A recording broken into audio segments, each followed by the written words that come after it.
For years now, Ducati have been trying to make sensible bikes, but the Italian flair and their racing pedigree always got in the way. First, there was the Hypermotard, which to this day I haven't figured out what that bike wants to be. There's also a semi-sensible bike in their naked versions, but then they went and called it the Monster. There's also the nuclear-powered Panigale, and that has won many World Superbike races, but still not a sensible bike.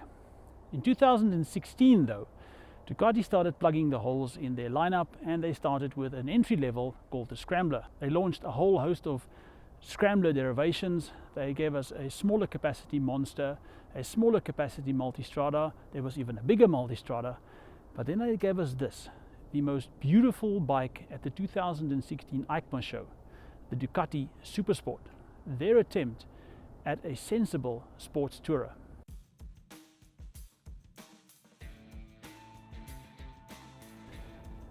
This bike has the engine of the Hypermotard, it has the frame of the Monster, and they dressed it in a Panigale suit. But was it sensible?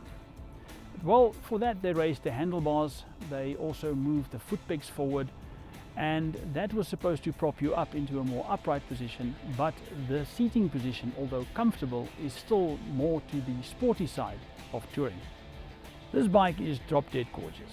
If you ever want to buy a bike on looks alone, then stop the video right here, go out to your Ducati dealership and get this. To give you an idea of the level of detail of this bike, earlier this year I attended the launch of a Japanese superbike, and they were quite proud of the fact that the fairing was held in place by screws, and those screws were flattened to aid aerodynamics. Ducati's response? What screws?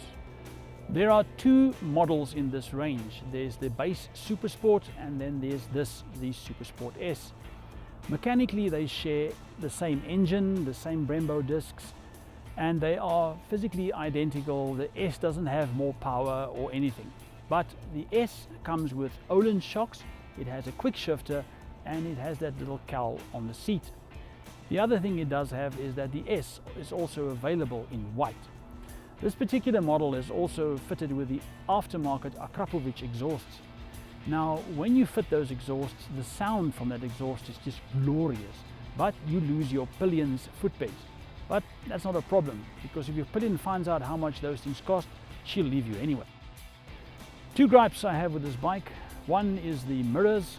Anything above 80 kilometers per hour, everything behind you is just a swirly little soup. You can't see anything. And the other thing is the quick shifter. Now, I don't see why in a bike in this class it should be fitted with a quick shifter. Most of its riding will be in town, and there the quick shifter doesn't work well at all. It's very temperamental, but once on the open road and you pin it, then the quick shifter works beautifully.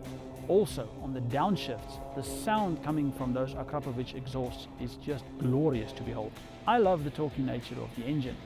Ducati claims that 80% of the torque is already available at 3000 revs, which makes it the ideal city cruiser. You can take this bike on your daily commute, you can thrash it around on weekends on the track, and if you want to, you can fit the two side panniers, that is an optional extra, raise this little windscreen, and you have a sports tourer.